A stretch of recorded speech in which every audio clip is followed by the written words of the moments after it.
Hi everyone, my name is Janine Patrick. Legally, I'm still on my ex-husband's surname, but Janine Patrick is what I go by. Um, so I'm just going to give a little testimony of what God has done in my life. So I've written it down, so I'm going to be looking down because I have to read, like, because I do forget now and then. So I just want to make sure that I mention everything. So just excuse me looking down and turning the pages. I just want to make sure I get everything in there in this testimony, actually.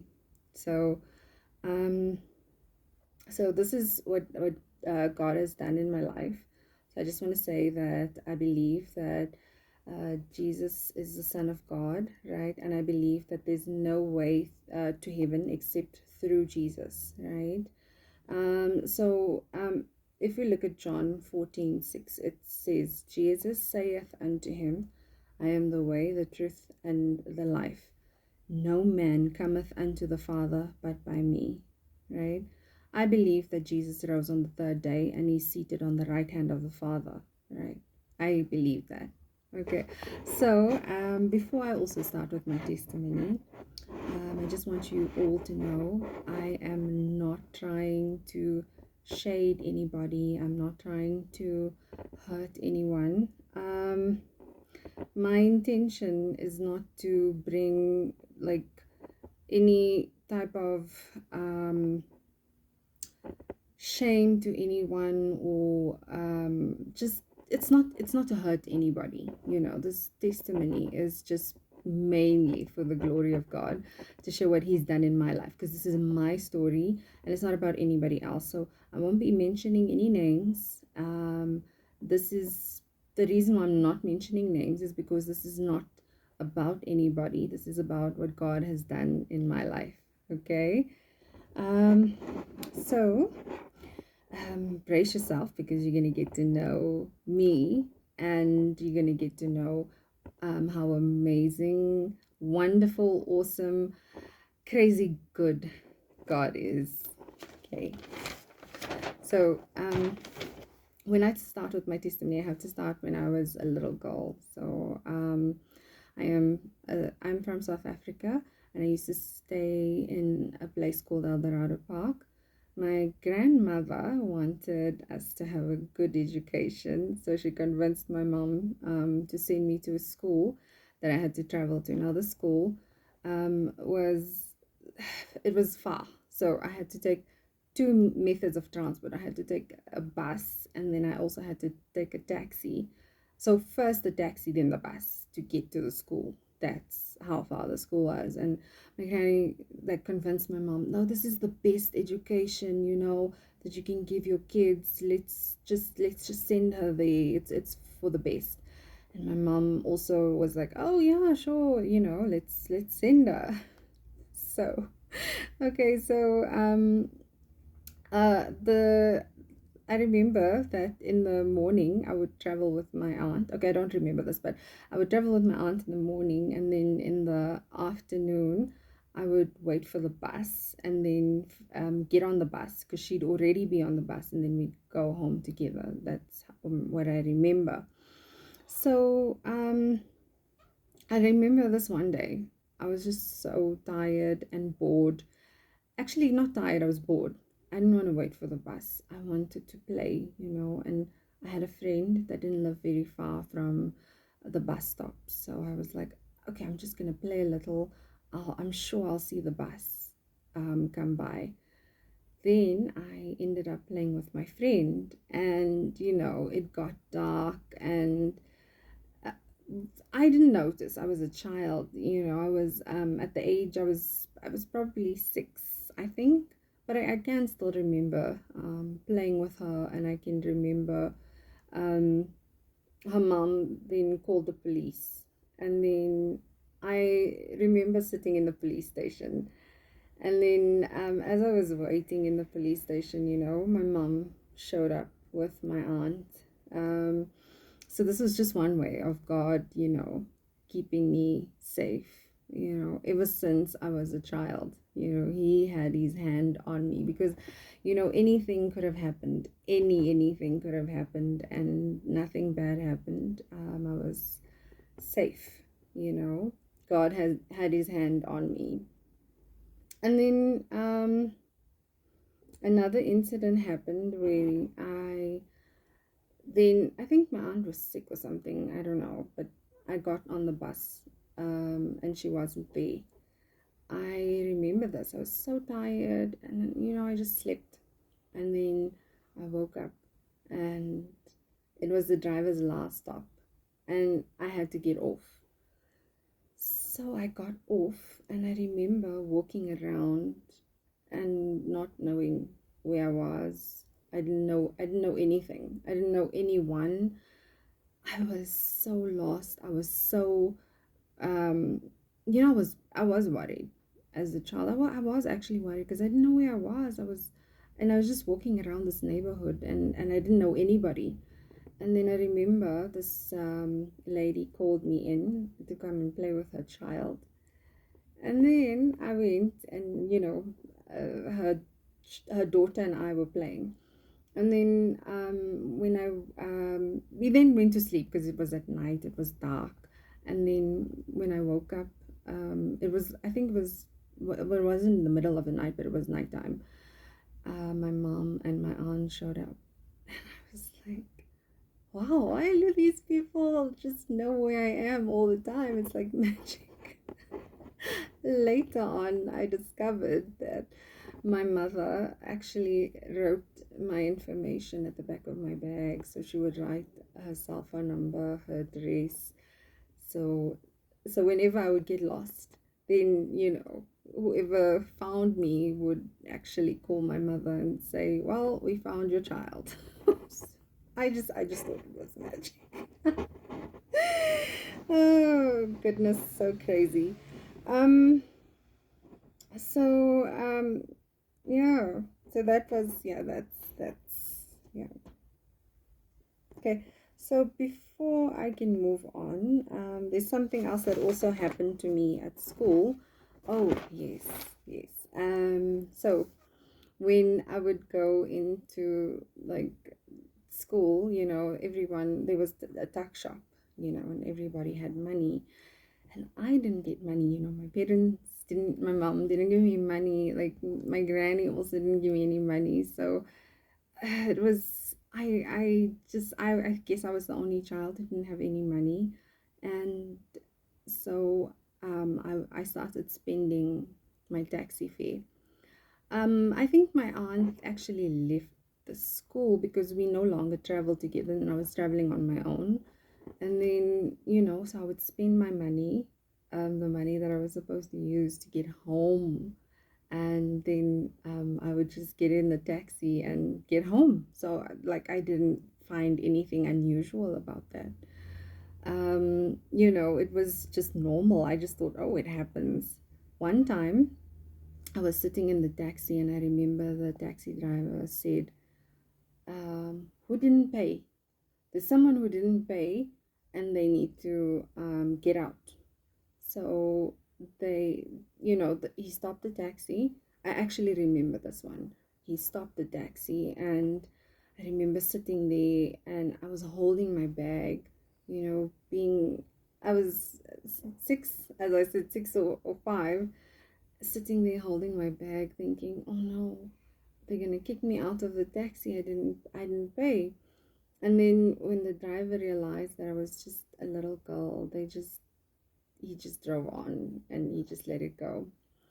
Later on, I discovered that the reason why the other taxi drivers didn't stop, and I just got in, and I just got home safe with no one asking who didn't pay, is because I would always get into a taxi where this one family friend would get into. So we'd always get into the same taxi, and then he would always pay for me.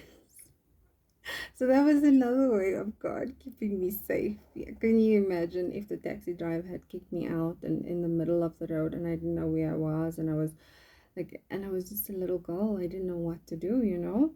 So God really had his hand on me. Yes, even sending the family friend, it was just, yeah. And also I also remember this one time, I saw my aunts. I got in the taxi with them, and I mean, took a sit and like, no, no, no, no, no, don't sit with me, go sit somewhere else. But they paid for me anyway. They did pay, so that I could get home. Um, and then my mother was like, yeah.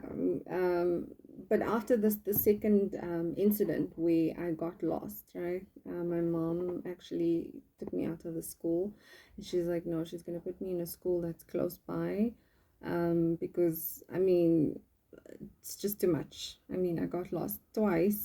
I think it was three times.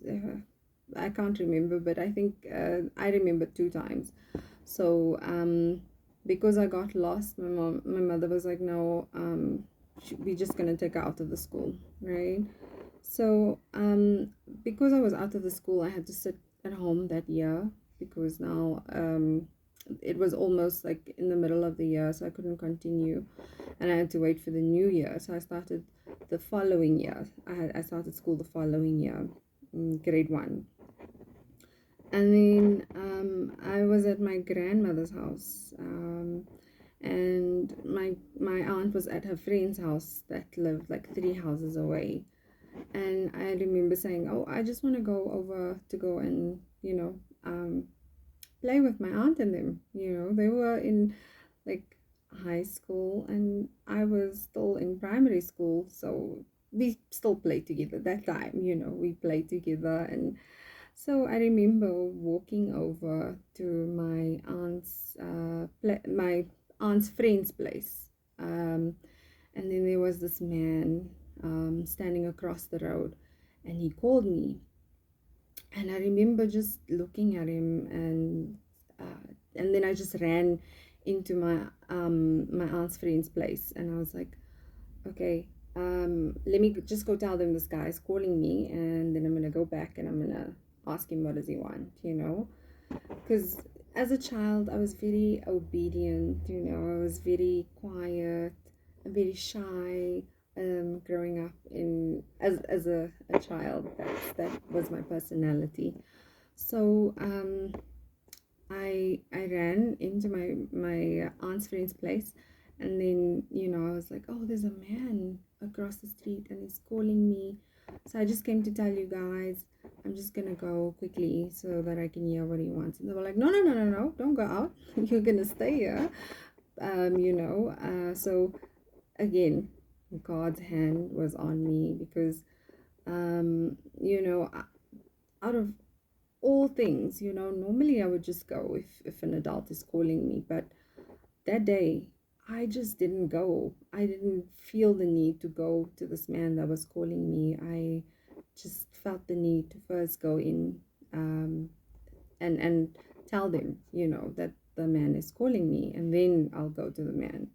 So another way, God just showed me his mercy, and he showed me his hand was on my life.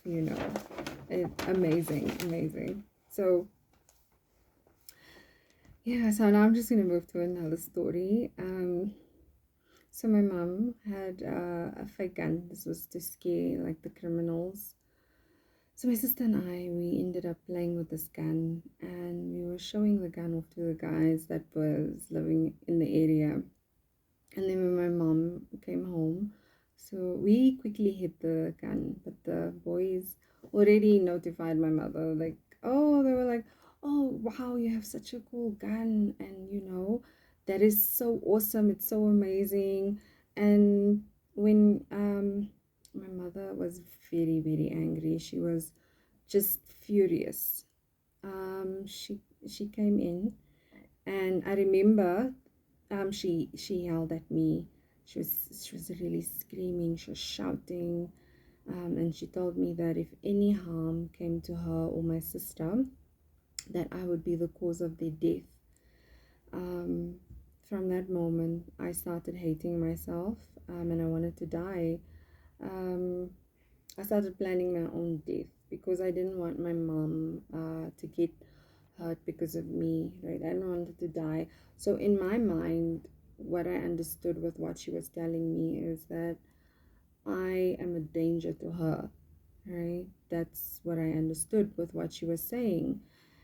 And because I was a danger, I just wanted to be out of the way, so I decided the best way for me is to end my life, right? And then things I would do, I would take knives. I would cut myself, but I would cut myself really lightly, so you can't really see any scars on my, like, there's no scars, but I would cut very, very light. Um, I was afraid of pain, so I didn't want the pain. So I knew there were tablets in my mother's, like, cupboard, and then I decided I'm gonna drink the tablets, and I drank the whole bottle. And I don't know, I said something to my sister. I don't know what I said to her. Um, but I just somehow wanted them to know that I'm dead, because I'm no longer a danger to you. I'm out of your life. I'm like, you will be safe now because I'm not there anymore. I because I'm a danger to you. I've taken the danger out of the way, so now you'll be safe.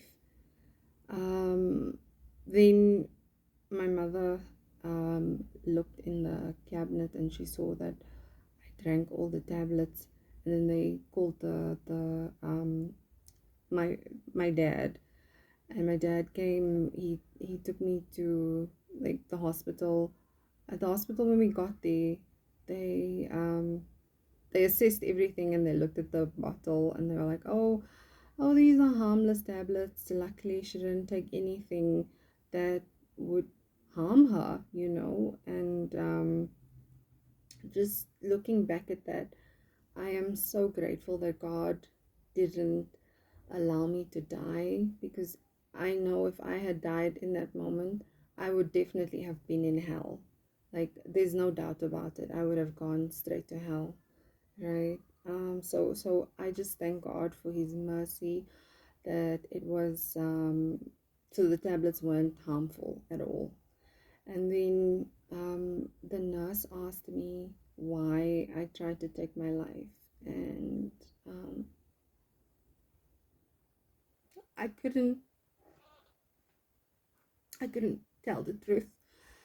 I couldn't say it, and then I just said, well, um, I tried to kill myself because I was being teased at school, which is also true. I was being teased at school, but the teasing was something I could handle. That was just, I mean, for me, that was not that bad, being teased at school.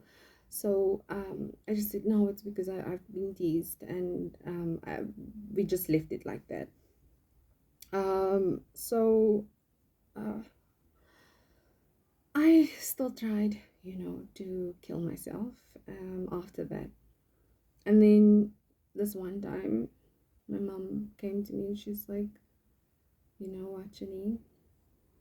If you want to take your life, you can take your life. I am not going to be responsible for you taking your life, and I'm not going to be held accountable for you. So if you feel you want to die, go ahead and die. Go ahead and kill yourself. So that statement, it, because here I was trying to, get rid of the danger so that my mom can be safe. My mother and my sister. I didn't want to be a danger to them. I was trying to get myself out of the way because I was a danger to them.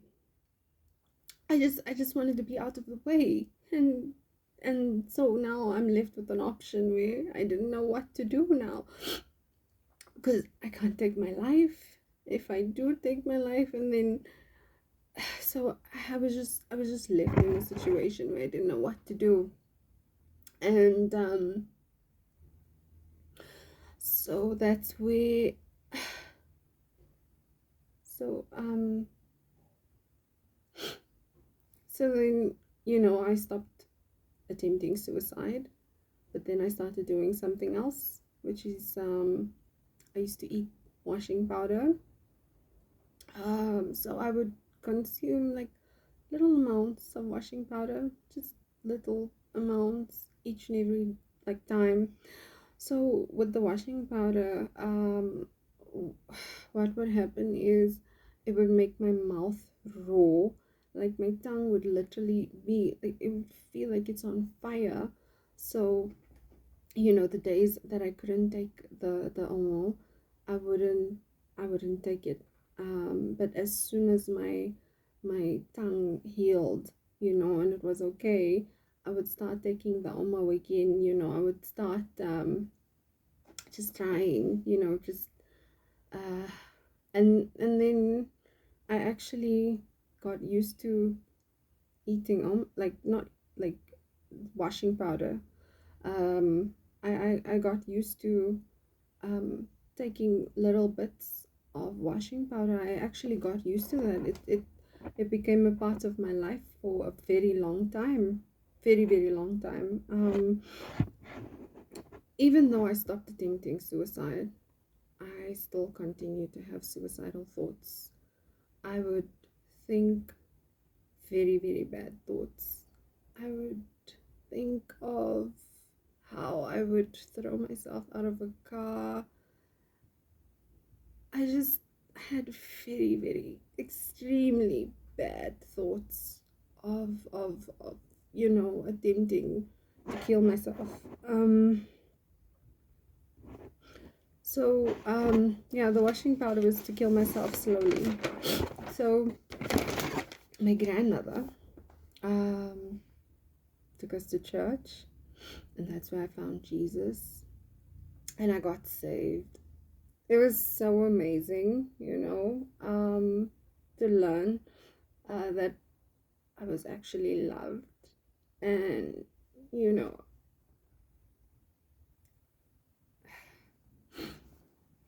I was, even though I felt worthless and I felt like nothing and I felt like I needed to die, I still loved the fact that there was a savior out there, who cared about me, who wanted me to live, and who promised me that if I live for him in eternity, I would then enter his kingdom, and he would share all good things with me, and that made me so excited. I wanted to get to know this man who thought about me, not this man, but this God, who thought about me. Because what was I, because I felt so worthless. So what was I that he was actually, thinking of me? So I wanted to get to know this God, and and I was baptized when I was 12 or 13 years old, if I'm not mistaken. I can't remember, but when I got baptized, that was the best feeling in the world. I had so much joy in that moment, joy that I have never ever felt.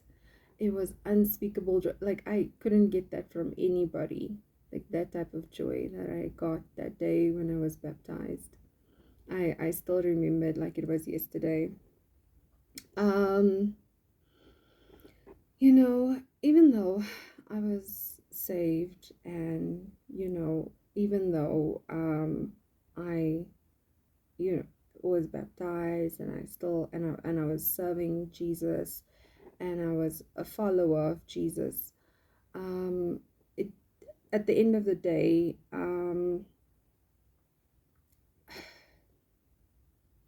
I still hated myself. I still wanted to die. I still felt worthless. Um, I just I just I just I didn't like me. Um, yeah, before I continue, so I remember a time where I used to be afraid of looking into my own eyes. Um, I was so afraid.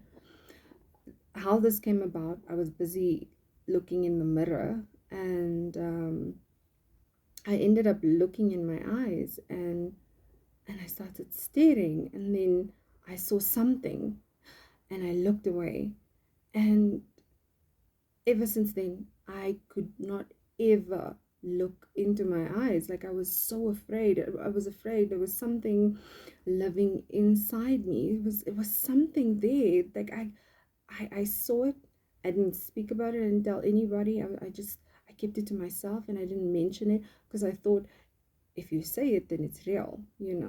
So don't say it, then it's not real. What you saw was not what you saw. You didn't see anything. But in all honesty, I knew there was something dark inside of me, and I was so afraid of looking into my own eyes. It really scared me. It scared me so bad.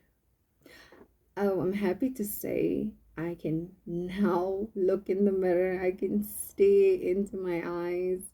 I no longer have the fear of something living in there. I know there's nothing. Jesus has cleansed me. I am free. I am free from whatever was in me, because there was something there, and Jesus has freed me. I no longer have to worry or be afraid of whatever it was, because Jesus has freed me. I'm so happy. All right. So then, I got married um, at an early age, and then as soon as before I actually got married, I met this man. I fell in love. We fell in love, and then, we decided we wanted to get married. And um, he asked for my hand in marriage. He asked for my mother. He went to my mother and my grandmother. He went to go ask for my hand in marriage. And I remember sitting there and remember my granny saying no, and my mother also saying no. And when he left, my grandmother said, "You will never see him ever again. You will never marry that guy. He will not. You guys are just forget about him. You guys are over." You know, I was sad to hear my granny say that, because it's the first time my granny was like so like harsh with me. My granny was never harsh. She was always just chilled. Yeah, she would hit me if I was naughty, but she was not. It was so weird that she said that. But the fact that she said that is because he is Muslim and I'm Christian, and it wasn't to say that I was going to turn against God and, follow the Islam religion. I was just going to get married to this man. On that, speaking about that, in my life, I have, because of the hurt I experienced, with my mother, and the worthless feelings I felt, I didn't um like befriend anybody.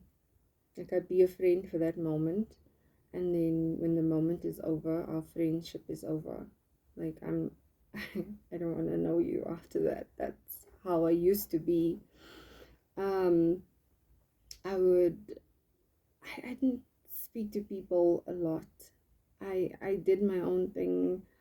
I would even going to church, what I would do is I would walk into church, and then as soon as the service is over, I would then walk out of church. I didn't want to greet anybody, I didn't want to speak to nobody. Somehow I got the impression that I was better than all the other Christians.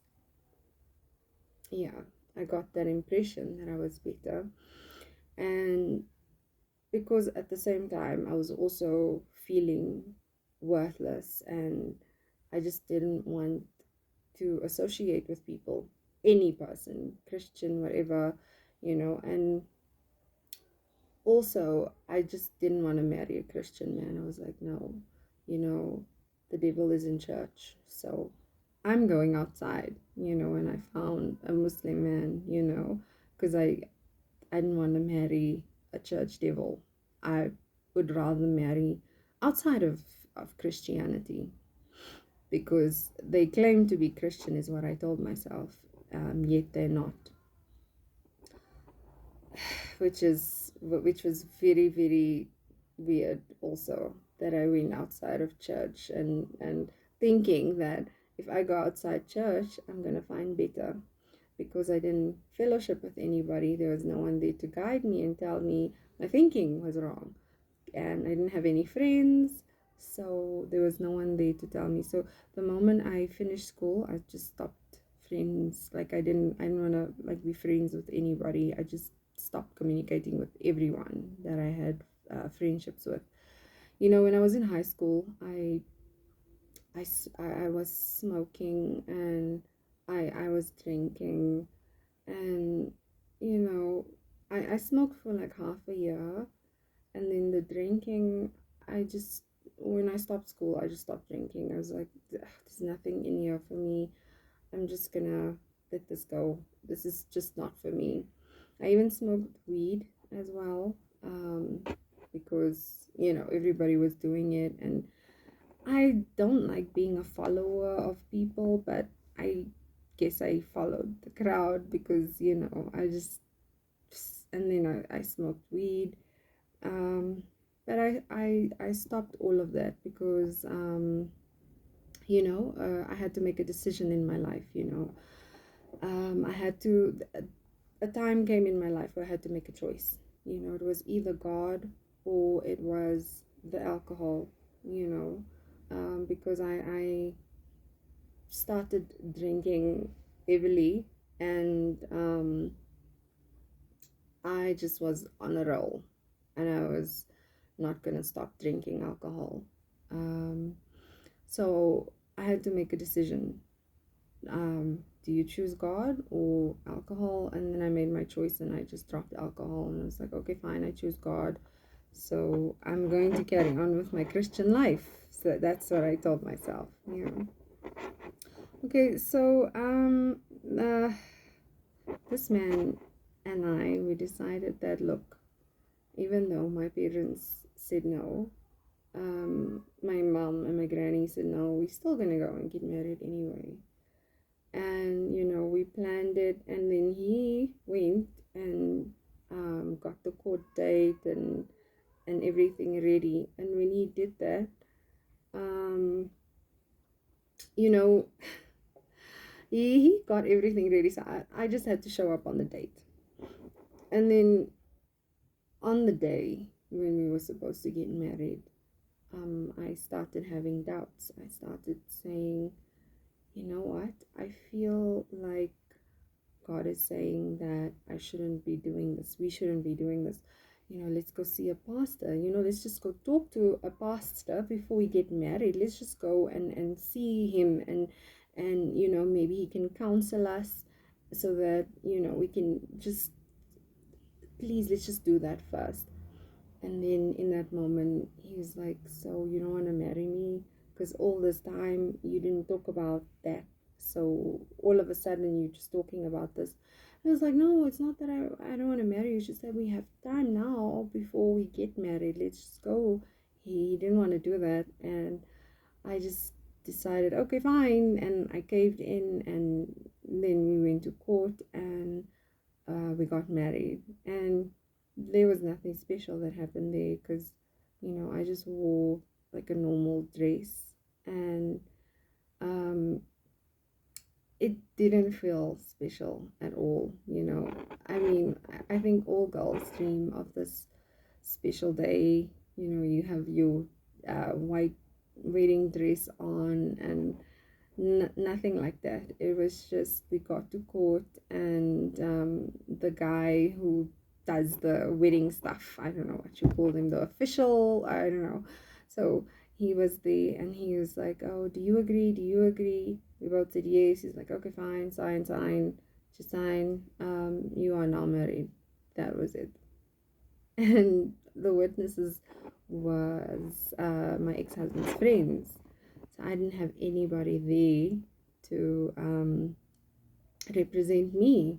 You know, as I said, I didn't have any friends, so I didn't have anybody there. There was nobody that I could tell, you know, that, hey, I'm married now. Or there was nobody I could ask for advice, to ask, what do you think about this? Do you think that this is a good decision? Should I go ahead with this? What should I do? Because I isolated myself from people. I had nobody. So I just did what I thought was right, and I got married to him. So, before we got married, right, we had the discussion that I would not interfere with his religion, and he would not interfere with my religion. We were not going to force each other. Like, you know, he would stay Muslim, and I'm going to stay Christian, and whatever happens, happens. You know, that's what we decided. Um, then as time went on, because now we were married, and I was still staying with my mother. I didn't tell my mother yet. And he was pressuring me, saying, "You need to tell your mother now that we're married. You need to come stay with me." And I was so nervous because, I mean, I went against my mother's wishes and my grandmother's wishes, and we just eloped. So it was so difficult for me to just do that. It took me, I think, like a week or two, so 2 weeks, I think. And then I finally went and I told my mother. She was so angry. She kicked me out on the same day. And then I also moved out on the same day anyway. And honestly, I was happy to be getting away from her, because, we didn't have a good relationship anyway. My mother and I didn't have a good relationship. So I was just happy to be getting away from her. At the time, I hated my mother because of everything that I went through, and with my mother, me trying to kill myself, and then her telling me that if I decide to do it. So I just really hated my mother for that. For I felt like she led me into confusion, and I didn't know what to do. And well, I'm happy to say that I love my mother. I no longer feel those feelings. I love her very much, and I understand at the time, she didn't know she was saying hurtful words to me, and she didn't know how I took it, and she didn't understand how much that hurt me. But we have a wonderful relationship now. I love my mother. I do. I love her very much. Okay, so my husband and I, we were trying to figure out how our marriage is going to work. So because we were trying to figure that out, I was like, okay, let's not have a child, because I don't want to bring a child into this confusion, because we ourselves are confused. So let's not bring a baby into this whole confusion. And we both agreed on that. But then I felt pregnant. And honestly, I was extremely upset because um, I definitely wanted my baby to be a Christian, and I know that he wanted the baby to be a Muslim. So he was happy when he found out I was pregnant. I was extremely upset because I was thinking, okay, this is going to be a big problem, we were still figuring this thing out. Now there's a baby involved. This is just not what I wanted, um and then while we were because I was living with him and his parents while I was there, he would say things to me, to make me feel even more worthless. So he would abuse me emotionally, right? uh, Already I felt worthless, coming from my mom, and then him doing the same thing. I guess I thought, I guess I deserve this. I guess that's what I am. I'm a worthless nothing. That's what I thought about myself. I didn't think much about myself. And with the clothes I was wearing, I looked so horrible. I looked, I honestly, I didn't look like, you know, I didn't take care of myself, you know, the way I looked, the way I dressed. I didn't care. I didn't have time to care because I was so unhappy. I was very, very unhappy in my marriage. And then I told my mother, and then when I think I was 6 months or 4 months pregnant, and I asked my mother to come and fetch me. I was like, okay, can you come and fetch me because I'm about to have the baby, and I don't want to have the baby here, so I'd rather have the baby at home, where I know the situation is controlled, and I want to name the child, and this child is going to be Christian. Um, because I didn't leave Jesus. No, we got married, we agreed that we're not going to interfere in each other's beliefs. So, because, the baby came so soon, um, I was like, this child is going to be Christian. So, we separated, So, when I was 6 months pregnant, and then I had a beautiful baby girl, and then I notified him like a month later that, hey, you have a child, and his parents came first, and then he came to see the child. So I don't post pictures of my child, so you won't see pictures of my child on social media, simply because of human trafficking. And well, I'm not going to give much information on my daughter because it's irrelevant. And this story is about my life and how Jesus, saved me and changed my heart. But I am going to give some information about, my experience at the hospital, when I gave birth to my child. So at the hospital, I didn't have medical aid at the time. So because I didn't have medical aid, I had to go to a public hospital. And at this public hospital, it was horrible. So I was going to have like normal birth. However, at work they wanted a letter to show that I was pregnant, um, from a gynecologist. So I had to go and find a gynecologist, found one, and then he did the sonar. And then, he gave me the letter in the sonar. That's when he's like, oh, did you know that your baby's breech? I was like, oh, I didn't know that.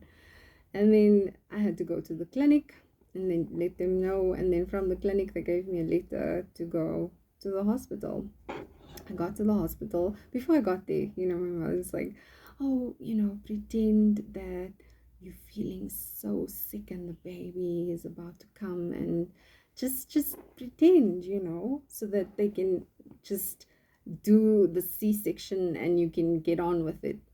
And I walked in, and I was saying, yeah, I'm gonna do that. I walked in, I had this plan, and I saw all these women there, and all of them were just like they were screaming. It was just there's so much happening there. I don't even know how to explain it. In that moment, I just decided, you know what? I am not going to pretend at all that I am having labor pains. I'm not going to pretend nothing, because all these girls here are screaming. It was like, it was crazy. Yeah, I don't want to call it a circus, but it was crazy.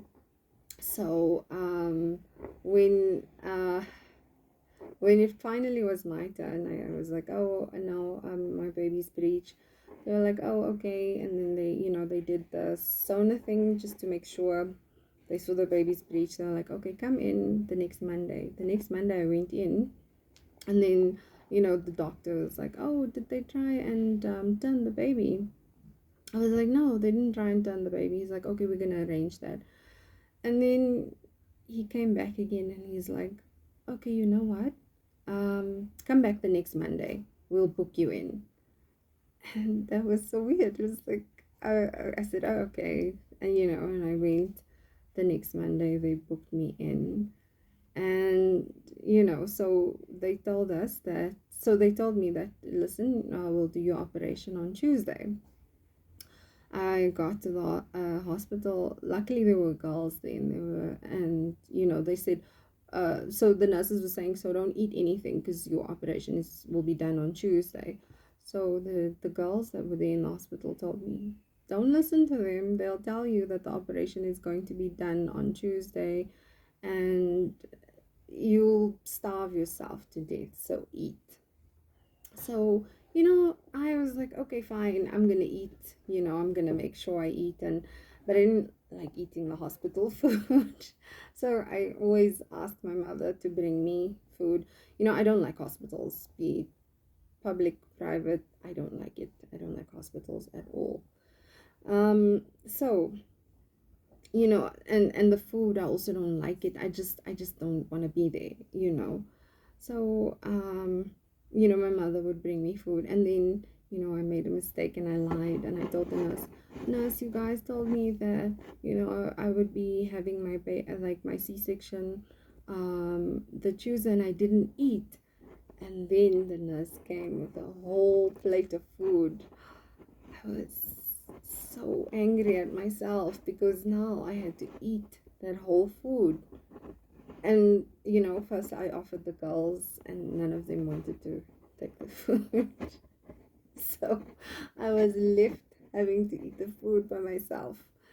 So I ate it. I had to eat it, and I ate every drop. And she gave me like a whole mountain of food, so I had to eat all of it. I finished it, and I gave her the plate, and I was like, oh, thank you so much. Thank you. At least I'm not starving anymore. I was so angry with myself. I was like, I'm never doing that ever again. Then, so, every time they would be like, okay, your operation will be done the next day. So Tuesday would come, they'd say Wednesday. Wednesday would come, they'd say Thursday. Eventually, my water broke on like the Wednesday night. And, I didn't understand what was happening. And then, because, I like when my water broke, I'm like, so I'm having a dialogue with myself in my head. And I'm like, oh my goodness, I am peeing. I'm like, why am I peeing? Like, let me get up, let me go to the bathroom. I'm like, but this doesn't feel like pee. Like, it's so weird. What's happening? And I'm speaking to myself. And then I get off the bed and I walk and I go to the nurse, and I'm like, nurse, I think my water just broke. And the nurse says, oh, okay, go lay down on your bed, because you not supposed to be standing up, right? Because your baby is like in a breech position, so you need to go lay on the bed. So I go lay on the bed, and then the doctor comes like a few hours later. It felt like hours, I don't know, but I'm sure it was hours because it felt like hours. And then the doctor monitors, like she puts the heart monitor on me, she checks, and like a couple of things. And then after that, I, I was laying there for a long time with the heart monitor attached. And then they moved me into another like ward. Like, yeah, they moved me where the girls are giving birth because they were preparing the theater.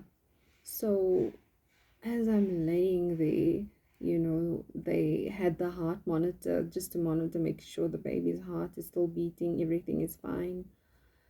Um, I laid there, and the nurse, like I would hear girls screaming, and like it was crazy. It was really crazy. And the nurse would come in, and she would look at me, and she would just and then look at the heart monitor just to write down the notes, and then she'd walk out, and they'd leave me there all alone. There was no one. I was alone laying there. And then the pain started.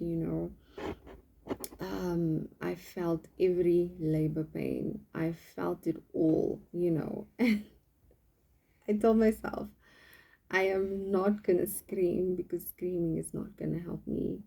So I started crying, and honestly, it helped me so much because the pain really, it was really, really bad. Those labor pains, it's the worst pain I've ever felt. So I laid there crying, and then the nurse would come in, she would look at me, and she would sign, like, she would like write on the thing, and just, like, I'm sure she was probably laughing at me because I was crying. And then I started having another dialogue in my head. Like, I started saying, you know what? I'm going to push. And then I would be like, but what if I push and then the baby's head doesn't come out? What if I kill the child? So what if that happens? What am I going to do in that situation? And, I'm having this dialogue with myself because I've been laying there for such a long time, like waiting. And then eventually the theater is ready. They move me into the theater. And then, I get on the table. And as I get on the table, the person who administers the anesthetic is like, just like, like injecting me with these needles, like every needle. Oh, I was in so much pain because I don't like needles. Firstly, I was just so annoyed with the needles. I wasn't really in so much pain. It was just the needles that I didn't like. I don't like needles. They didn't explain anything to me. Didn't tell me that this is the next step. This is what's gonna happen. Nobody told me nothing. Okay, then um, I'm laying on the. So finally I lay down, and then as I lay, um, then I'm thinking to myself, oh no, I'm gonna see. I'm gonna see how they cut me open. I don't want to see how they cut me open. Like, I'm having this dialogue with myself. I'm like, oh, I'm gonna see this. And I'm busy freaking out in my own head because I don't want to see how, like, I don't want to see myself open because I don't like blood, and I don't want to see that type of things. It freaks me out. So I'm like, no, I don't want to see. And eventually, then the thing, they put the thing on, and I started relaxing, and I'm like, thank you, Lord. I really was not in the mood to see myself cut open. That was not something I wanted to see. Then, they take the baby out, and, the doctor's like, oh, you have fibroids. And I think all I was responded was like, okay. Because I didn't know what fibroids were. Nobody explained to me. He's just like, oh, you have fibroids. Well, stitch you back up. And they stitched me back up. They didn't take it out. They just left it there. Because I didn't know what fibroids were at the time. Like, it was my first baby. I didn't understand nothing. I didn't know what was happening. And then the nurse came, with the baby. And she's like, well, so I'm like over here, and she's like over there. And she's like, oh, here's your baby. And she's like, so what do you think you have? And I'm like, a girl, a boy. And they just started laughing. They didn't tell me what baby I had. I didn't know what baby I had. And then, after stitching me up, remember, nobody's talking to me. So I'm just laying there quiet. I don't know what's happening. They move me into another room. So they don't tell me what this room is for. Eventually, after a while, I figured out, okay, this is probably just for the anesthetic to pull out. So as soon as the anesthetic has pulled out, that's when they'll come and they'll like move you out of that room and they'll put you in another like ward. So when the anesthetic pulled out, they came and then they came to fetch me and to go to the other ward. So in the other ward, they were like, okay, you need to roll onto the other bed. And I'm thinking, okay, you know what? I've just had the baby. You want me to roll onto the other bed? I've just had stitches. Like, what if my stitches like burst open? I don't like. What if I die? Like, the nurses were standing around the bed and they were telling me, roll onto the other bed, roll. None of them were going to help me. They all stood there watching me, waiting for me to roll. Eventually, eventually I rolled myself onto the other bed, thinking, wow, that was so awful. But anyway, it happened and it's done. I've rolled and the stitch didn't burst open, so I'm fine. I just want to get out of this hospital, is what I was thinking to myself. Then they bring my baby. Now, at this time, remember, I just had stitches and I need to now get up. I need to, because my baby's crying. And I'm laying there, I'm thinking, God, please let it be visiting time. Please, God, I want it to be visiting time. Like, I don't want to get up and get, like, it hurts so bad. And then, finally visiting time comes, and then, my mother comes and they take the baby. And I tell them, oh, I can't get up, and they're expecting me to just get up and take the baby. And then that's when my mother, because my mother used to be a nurse, right? My mother's like, Janine, you can get up, just get up. If it wasn't for my mother, I probably would have still laid there like a baby.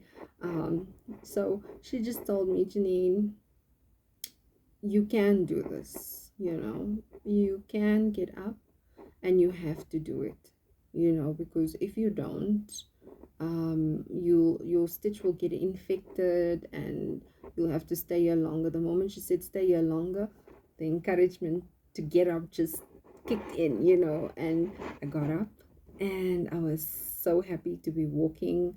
And she really, really helped me, because after that I was able to walk and move around and carry my baby.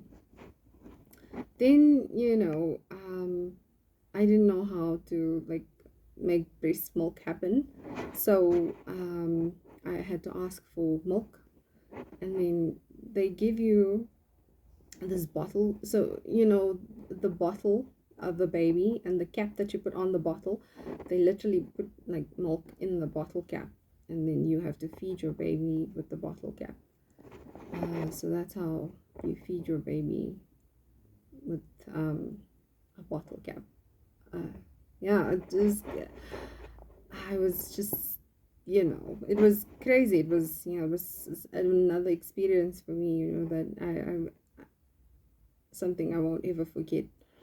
And then, the milk made her vomit. So I was like, oh, the milk is making her vomit. So then the nighttime nurses didn't want to give me milk. They say, oh, but the milk is making her vomit. I'm like, but what should I do when my baby's hungry? Like, what do I do? I just couldn't wait to be out of the hospital. The moment I was out of the hospital, I said, thank you, Lord. Thank you so much. I'm out of this horrible hospital. Not a horrible hospital, because you know what? At the end of the day, they helped me get my baby, and they didn't like stitch anything wrong. They didn't So they did a good job, the doctors and the nurses. They did a good job. They did their job. They did what they were supposed to do. The only thing they lack is compassion, but at the end of the day, they did what they are supposed to do. And so I'm not complaining. So when I got home, I first, gave my baby a bath, and the water was extremely dirty. It looked as though we came from like a farm that had a lot of sand, and we lived there for a couple of years and we didn't wash. Like, that's after I washed her, and then I washed myself, the same thing. It was just so, I was just so relieved to be out of the hospital. It was an experience that I would not ever forget. Not ever. Okay, um so while I was pregnant, a few things happened. You know I used to work shifts, right? So working shifts, I remember there was this one night. Then there was, as I came home from work, there was this woman on the stairs.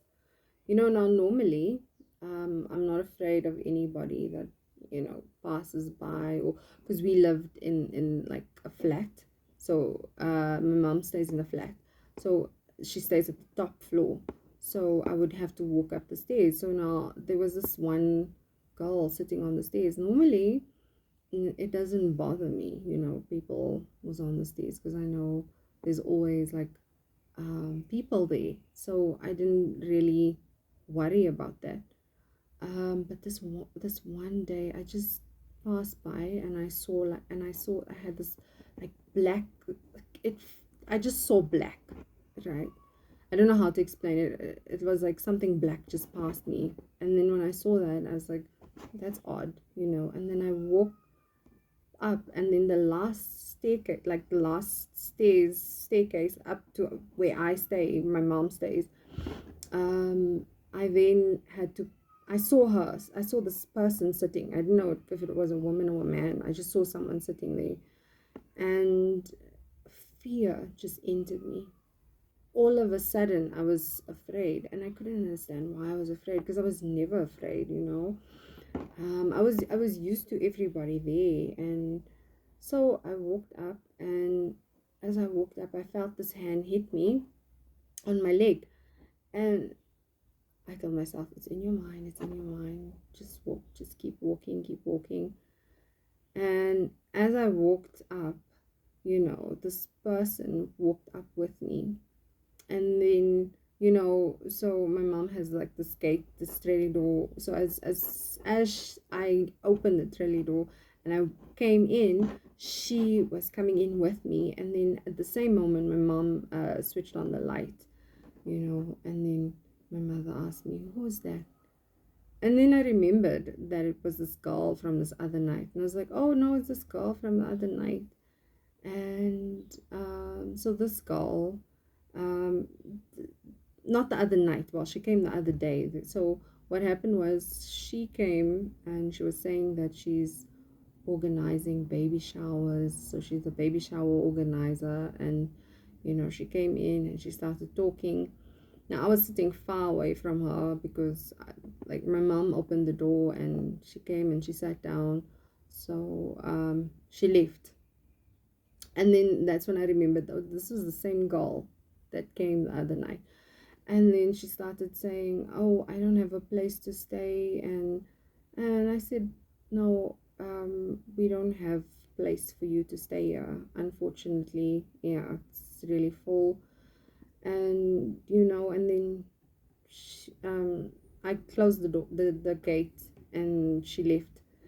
And then my mother said, "No, this is the same. Like, this girl is in a green car. I know that she's in a green car." And when I looked out the window, we saw her getting into a green car. The same green car. My mother said, "I saw that green car that day when she came here. I saw her getting into that same car." Then, a couple of days later, I saw my ex-husband. A couple of months, not days, months later, I saw my ex-husband driving that same green car. And I did confront him about it, but he said that he doesn't know what I was talking about. And so, I don't want to say too much on that. And anyway, to me, it doesn't bother me that much because um, we actually took down the number plate. I took down the number plate when I saw him drive the car, and I got someone to track and trace the number plate for me. And I was gonna go find this girl. I wanted to know why she wanted to hurt me, and I was ready. I was ready for her. I was just ready to do what needs to be done to her. I was thinking a lot of things that I was gonna do, and um, you know what? God confused us. My mother and I, because my mother and I were driving, we were looking for this girl. God made us go in the wrong direction, because we looked for this place, we couldn't find this address. And then, you know, later on, a couple of years later, I passed by the place and I'm like, this is the address. And, in that moment, I thank God. I was like, thank you, God, that you didn't allow me to go and do things that I was going to regret today, and who knows, because I don't know what that girl had in, because I remember her hands was in her pockets. She had on a hoodie, like her hands was in her pockets. I don't know what she had. I don't know, she could have shot me, she could have, so, I just thank God that, he kept me safe. God he's amazing. Like, ever since I've been speaking, like, God has kept me safe. God has kept me safe. He has just saved me, even though I was thinking evil thoughts, unkind thoughts towards this girl. God still kept me safe. He still kept me safe, and he's still keeping me safe. God is just an amazing God. He's just wonderful. He's awesome. So anyway, after I, saw my ex-husband driving the green car, I still decided, you know what, I want to make up with my husband. I want to get back to him. I want to try and make it work. So we decided to get back together. This was like a year after we separated. We were like, okay, let's try and make it work. Then we went to a party together, right? His stepbrother had a party. So at the party, I noticed him dancing with another woman. And as he was dancing with another woman, um, I waited until they were done dancing, and then I called him aside and I was like, come, let's go, and I pulled him far away from all the people. And because I wanted to speak to him privately, because this was a private topic. And I said, you know what, I don't like the fact that you were dancing with another woman. It makes me very uncomfortable. The reason why I pulled him aside is because I didn't want to make a scene. I don't like scenes. I just don't like it. So he then raised his voice and he started shouting at me. And I remember he just bashed my head into the wall. In that moment, I remember feeling, I want to leave him. I don't want this man anymore. I I don't want to be here anymore. I don't want this man. I don't want him. I don't want him in my life. I want him gone. I can't take this. This is not something that I want. I don't want this for me. I don't want this for my child. It's not good for us. I just want to go. I want to leave him. And then his brother came while we were having this fight. So his brother intervened, and his brother, then spoke to him and said, no, this is not the way to go, you know what. And then the party anyway ended because, I mean, the scene caused the party to just stop. So there was no more party, and then we left. And I remember driving, sitting in the car, just thinking, I don't want to be with this man anymore. I am not in love with him anymore. I'm just not, I just don't want to be here. Then, after we got home, right, because remember, we made up, and then I had to go back to his parents' place because that's where we were staying. We were staying with his parents.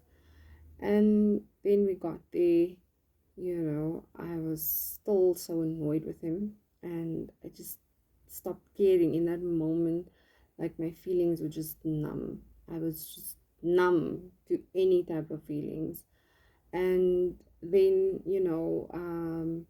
we went to sleep, and then he started like shaking as though he had the fits. When this was happening, I turned around, I looked at him, and I literally just stared at him for like some time. And in that moment, I wished he would die. Like, I've never ever wished death upon someone. I've always wished death on myself, but I in that moment I wished he would die. I just wished he would die.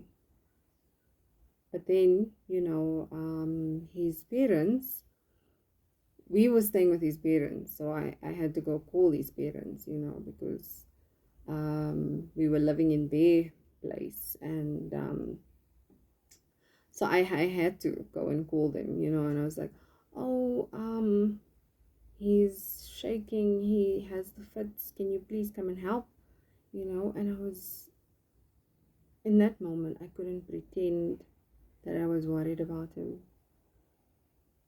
Like, I couldn't. I tried to get myself to pretend. I was trying, but I couldn't, and I didn't want to pretend. And then I remember his mother looking at me, and she saw the look on my face. Like, the look was, I don't care what happens to him. Like, I'm not worried. I was not even gonna pretend that I was worried. I couldn't pretend. I could not. I couldn't. I wanted him to die because of what he did to me. He hurt me. He hurt me really bad. So I really wanted him to die. And yeah, like I said, I never wished death on anybody, or I've never, only on myself. I used to have suicidal thoughts. But the time I stopped having suicidal thoughts was when I fell pregnant. I immediately stopped having suicidal thoughts because I now had a responsibility to another person. So I thank God, because in that way God saved me, because if a little thing would upset me, I would just think of suicide.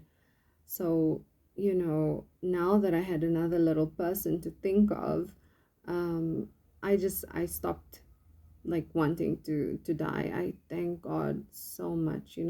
I thank God every day that the way he has helped me in my life, it's just amazing. And the way he has protected me since I was a child, he's just been there for me all the time, all the time. Yeah, so okay. So yeah, okay, I felt empty. You know, at that time when my ex-husband was shaking the way that he was, I was empty. I just I didn't want this man close to me. And that's not the love of God. In the Bible, God teaches us that we need to love one another, right? I just want to get this Bible verse because it's in 1 Corinthians 13 to 14, right? In 1 Corinthians 13 to 14, it does talk about love. So, love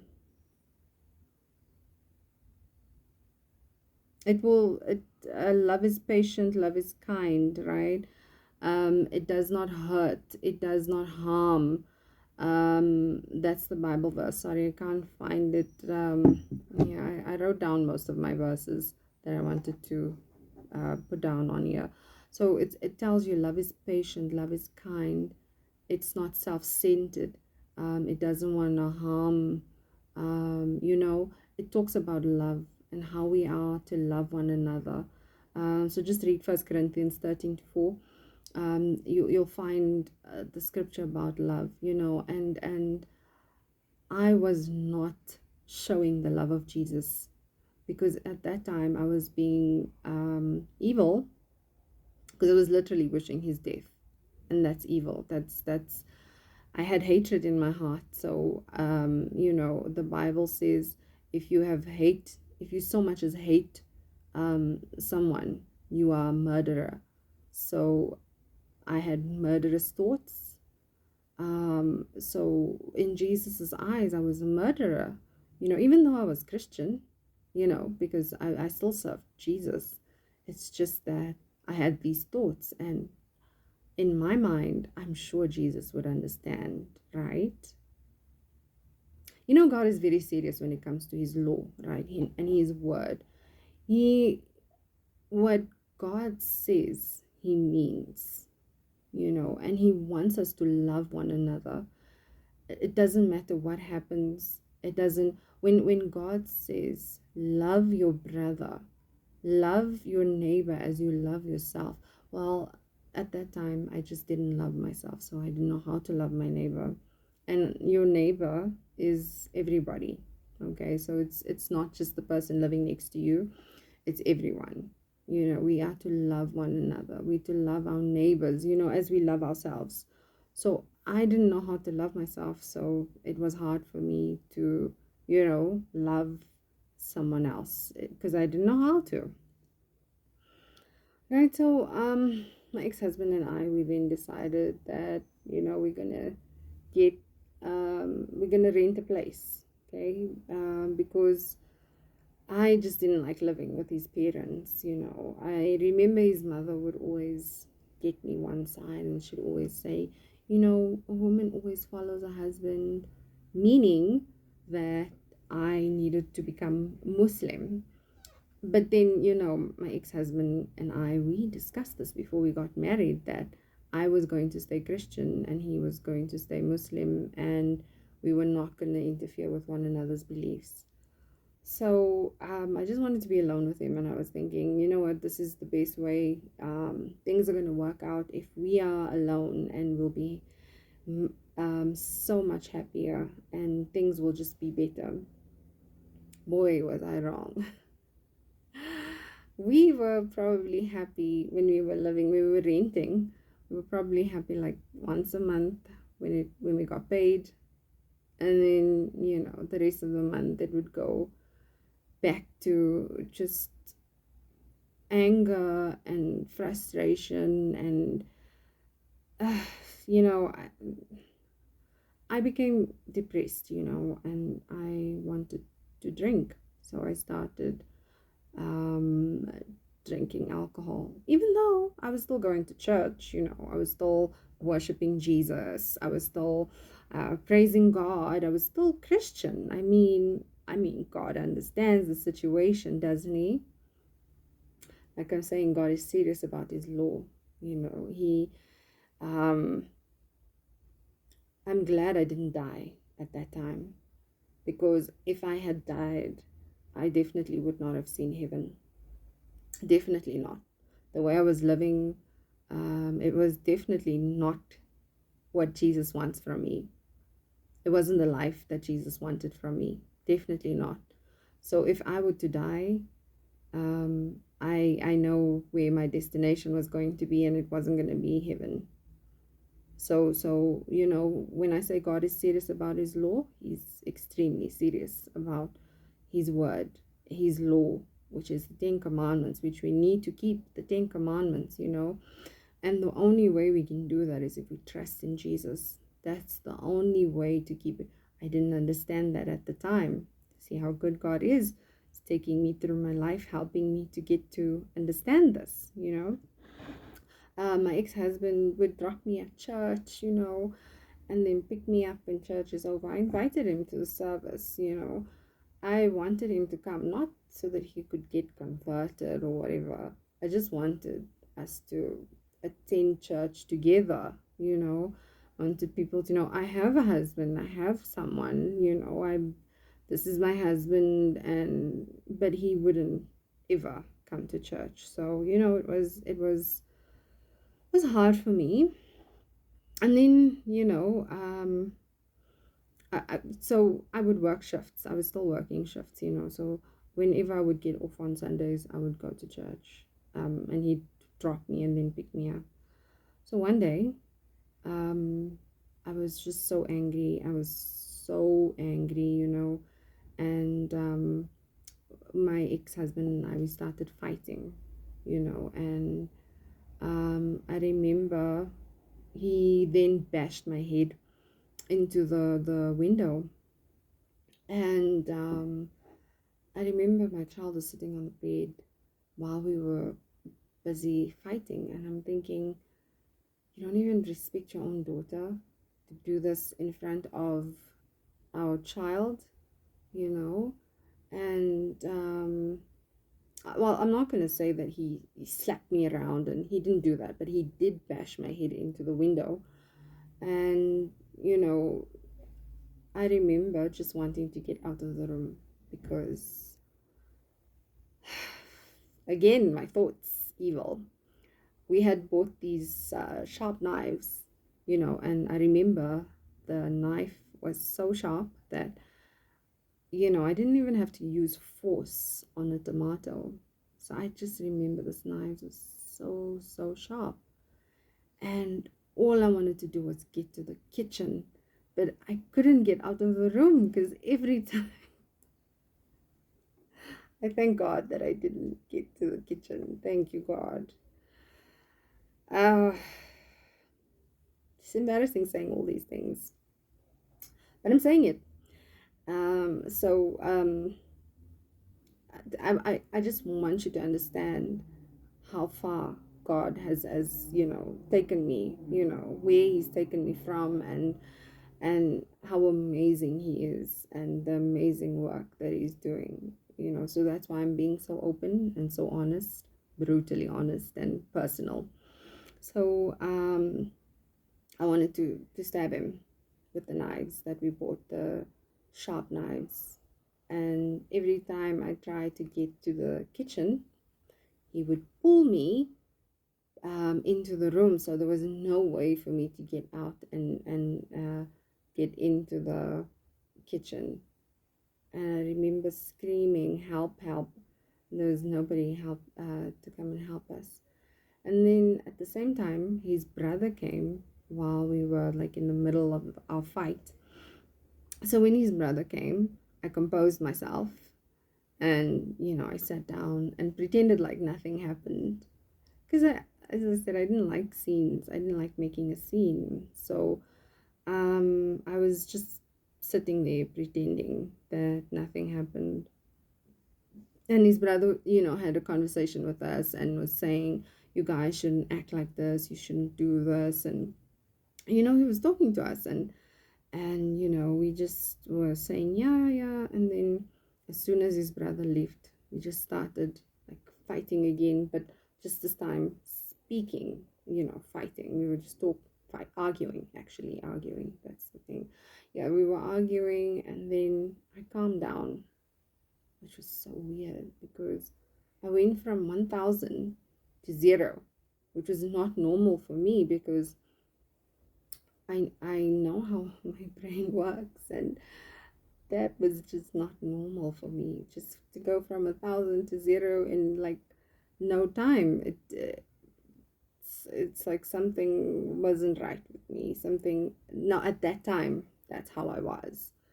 So there was just something that was not right. But, we made up, and, the next day, I had to go to work. So because I work shifts, I then, drove myself to work. And then I got home from work and I found the gate locked. And then, I called him and he's like, oh, we at my mom's place. I was so angry. I was furious because, we just had a fight. And now you're going to your mom's place and the Bible teaches us that we need to respect our elders. And he knows how I felt about his mother, you know. So in First Peter 5 verse 5 it says, likewise younger, submit yourselves unto the elder. Ye all of you are subject to one another, and be clothed with humility, for God resisteth the proud and giveth grace to the humble. Right? So, God says respect your elders, and I just couldn't answer his mother. Like I said, his mother was very, how shall I say, when she would get me alone, she would talk about how I need to be Muslim, and she just irritate me. She's irritating, like she really irritated me, and she doesn't irritate me now. Okay, I'm changed, and I don't want to kill my ex-husband. Like I'm changed. Okay, Jesus changed me. I couldn't do it on my own. I couldn't. If it wasn't for Jesus,